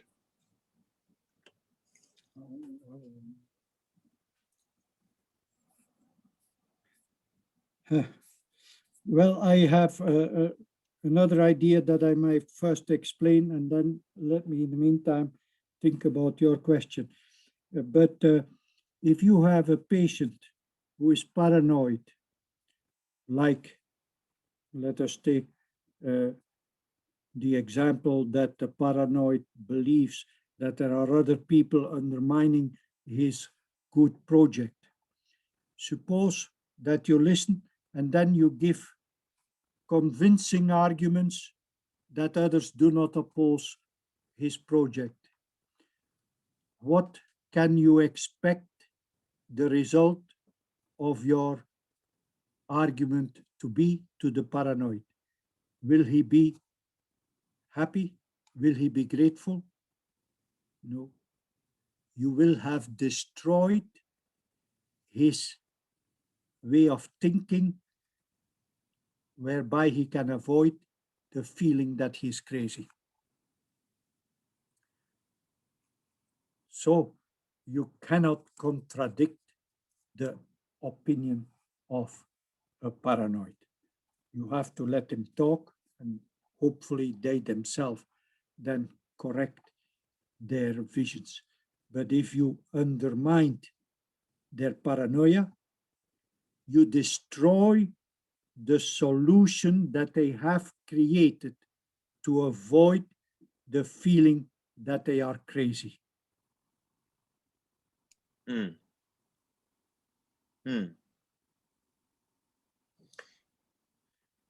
That's very interesting. I have another comment, but I want to turn to Cade, who has his hand up, please.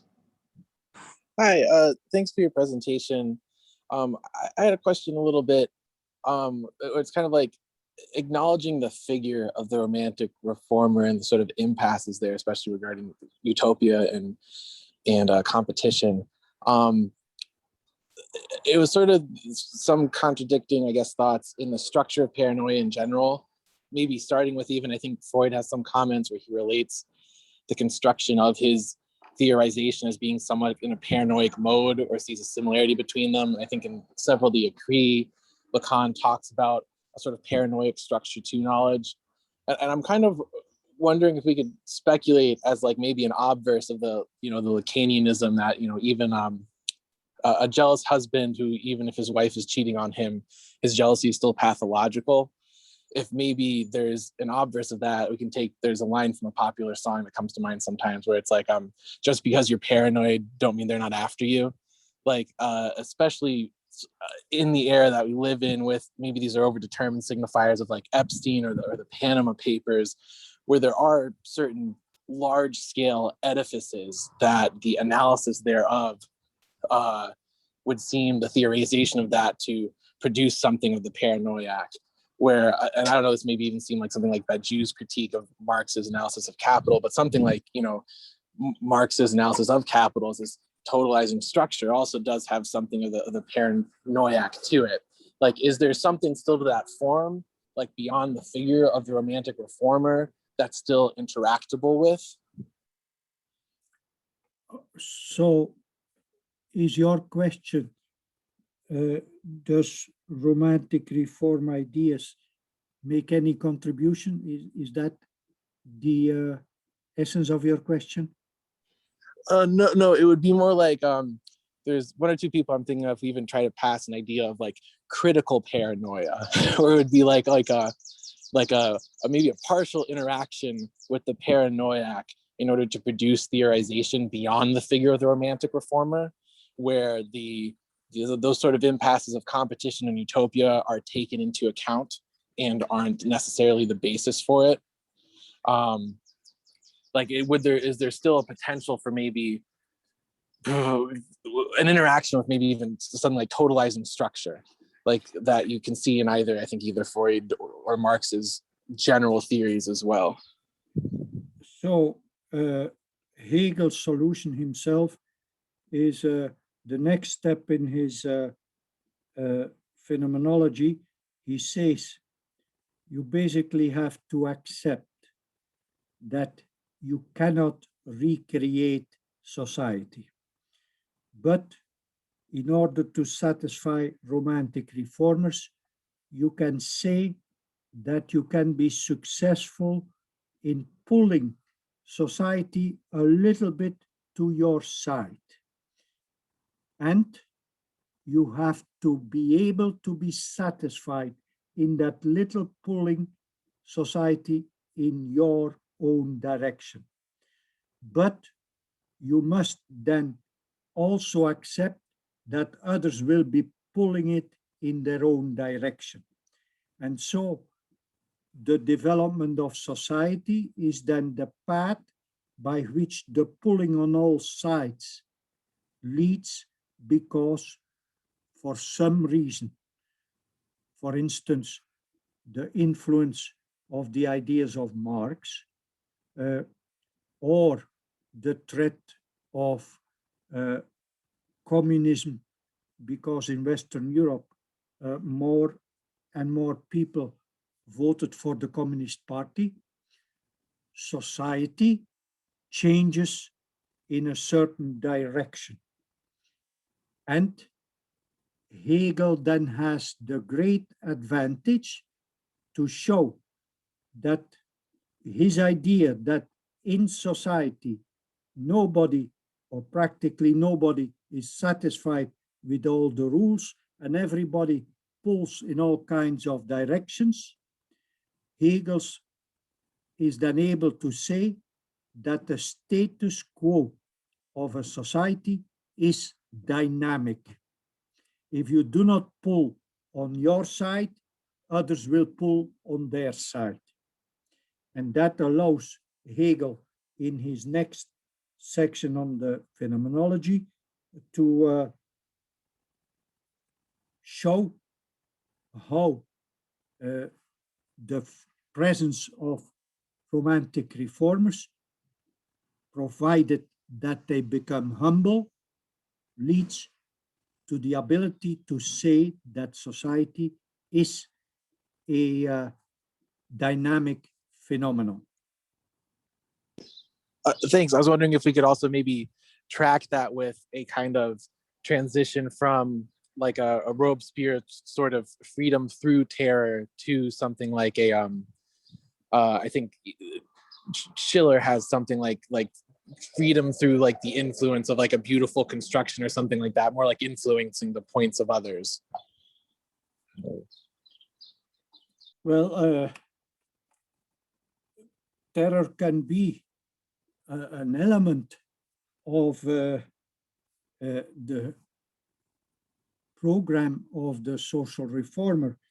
We have it that Daniel Ortega was a romantic reformer, and the basic challenge of the romantic reformer is that he and his followers do not respect the law.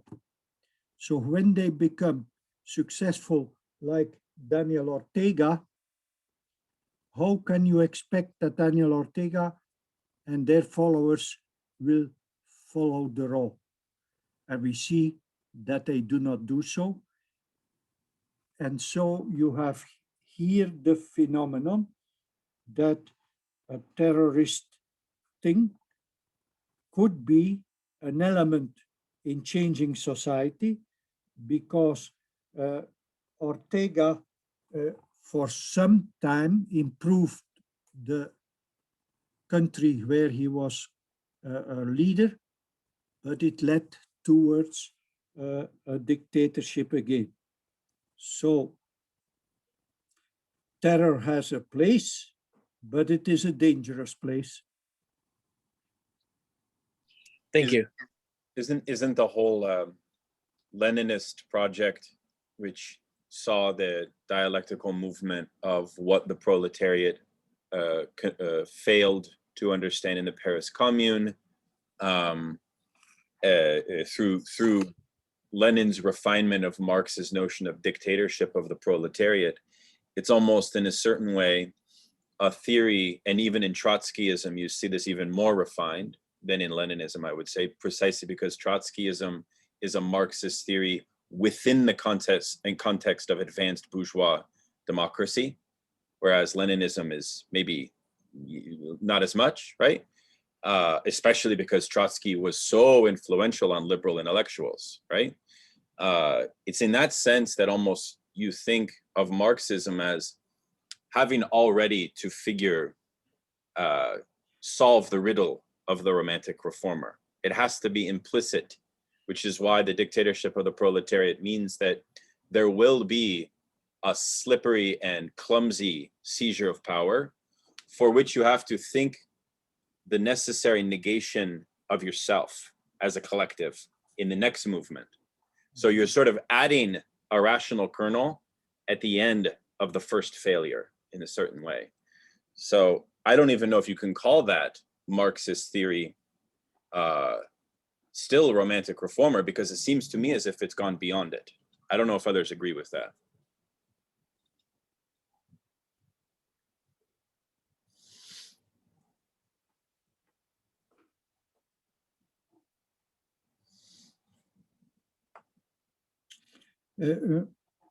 Daniel, to your question about utopianism and how it is present in America, the followers of Trump really believe, all should believe what we believe.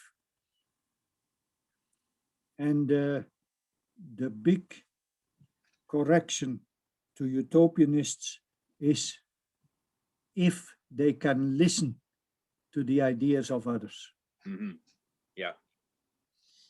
And then the next is that the others might have justifiable reason, and that therefore you come to the virtue and the world in which you say, well, they might have reasons to push the societal rules to the south.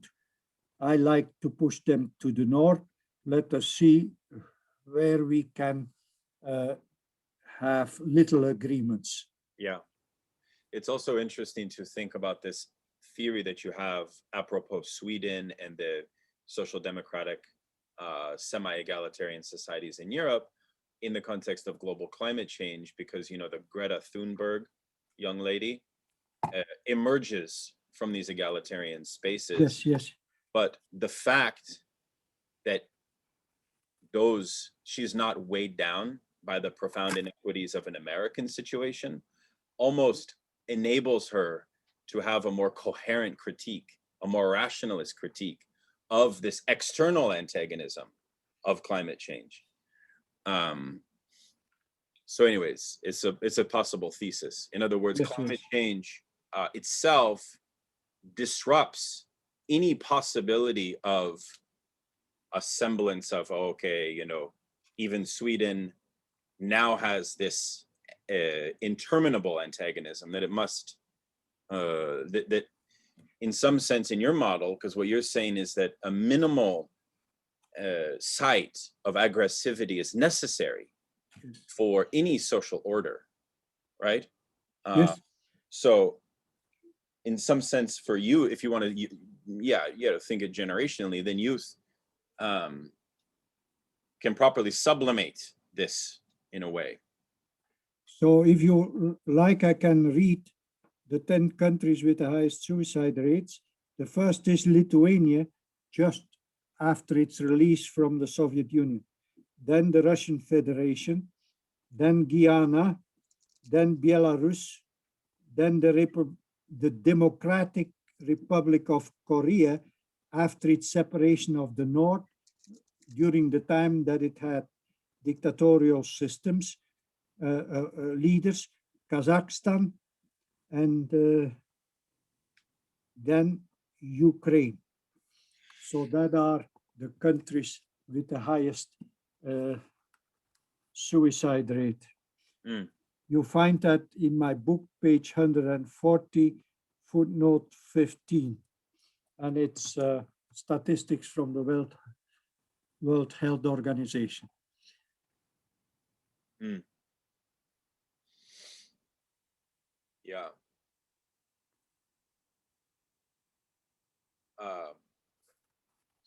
I was wondering, Wilfried, if you could speak briefly about why one of Lacan's major innovations in psychoanalysis was the locating of ideals as aggressive. So this, as far as I understand, is a novel discovery in psychoanalysis, which is he's locating a deficiency within the very status of ideals and their function. I was wondering if you could speak a little bit more as to this general Lacanian critique of ideals, because it's a very interesting thing. But for me, the most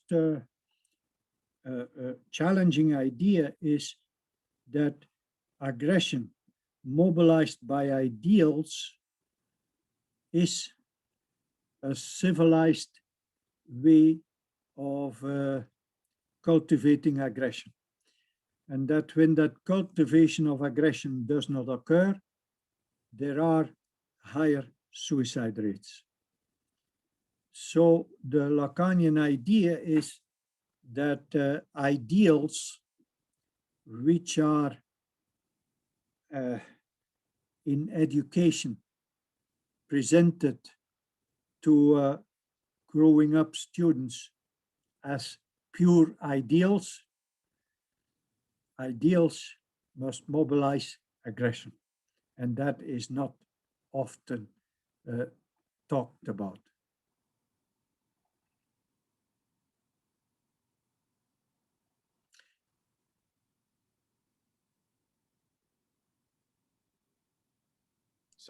Sorry, this is tied into the way of Lacan's theory of the imaginary. So is that then, in this sense, a kind of critique of the aggressivity of the imaginary that is bound up with identification itself, is bound up with ideals?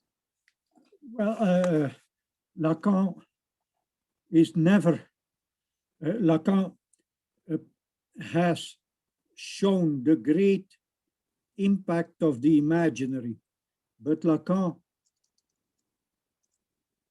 everywhere introduces the idea that the imaginary needs to be contained by the symbolic. Mm-hmm.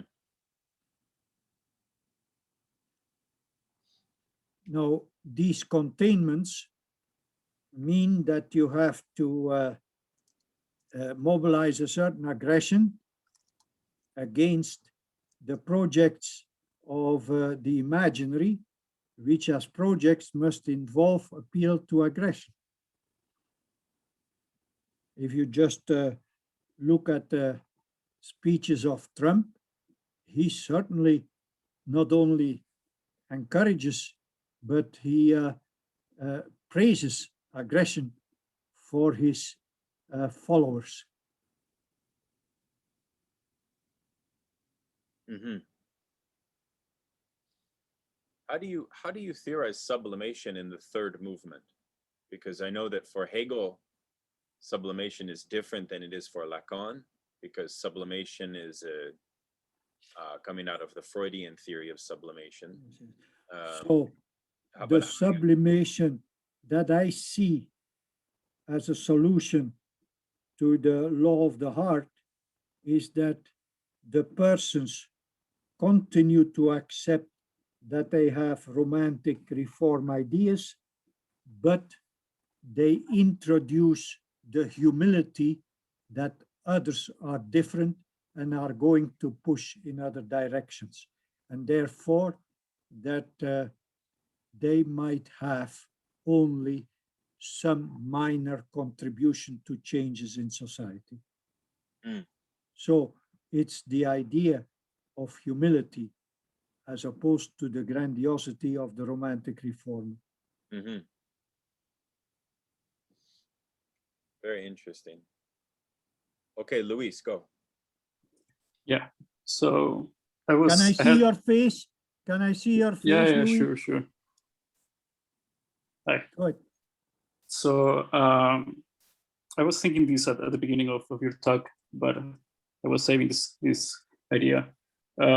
So for Zizek, he criticizes how Lukács understands Marxism, because for Lukács, while you do the revolution, you know what like the proletariat has this knowledge of what the revolution is going through, right? What's the goal of the revolution? So in the same way, do you think there is an epistemological problem going on in this law of the heart, that is this pleasure not only of what is good for other people, but also of knowing, right? Almost like what's going on in practice and knowledge in theory, like for also this division in Kant between theory and the critique of practice, right? Of practical of practice, right? So what is this distinction between knowledge of the law and actually practicing the law? Whether if paranoia is exactly this maybe the illusion of knowing the law while practicing it.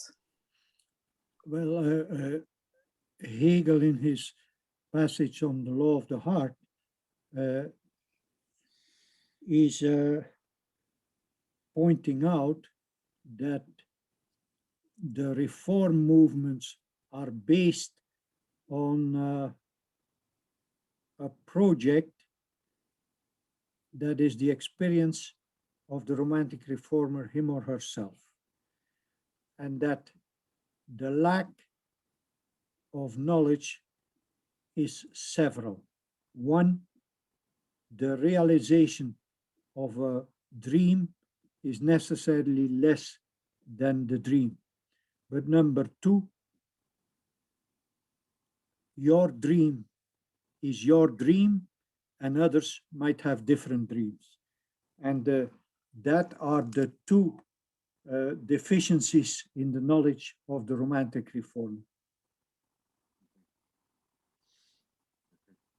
Thank you. It's also very interesting to me that you do not seem to have in Hegel in this proposal of the law of the heart and romantic, you do not seem to have the notion of a class analysis of society, because if you did, then the whole critique of individualism would be thrown out the window. For example, if the proposal is that there's a Weltanschauung, a specific worldview that experiences a standpoint of oppression, I don't think you can have the same thesis of individualism that Hegel's working with here, which is why I really do like this idea of periodizing this very precisely. I don't know if that makes sense to you. And then it's also interesting that Lacan is a major critic of the very status of a Weltanschauung. He's very adamant to not theorize subjectivity in that way. So in that sense, maybe there's some similarities there. Are there any other questions or comments? Well, thank you very much for all the questions. Yes. Wilfried, thank you. This was a fabulous talk and wonderful discussion. So we will be back in 2 weeks. Hopefully you all can join for our large symposium on the desire of psychoanalysis. Excellent. And Wilfried, we'd love to have you come as well. It will be a 2-day symposium with 4 panels. I'll send you the information if you don't have it. Excellent, excellent. Okay, everyone. Thank you all so much. Thank you. Enjoy your Sunday. Peace out. Thank you. Bye-bye. Bye.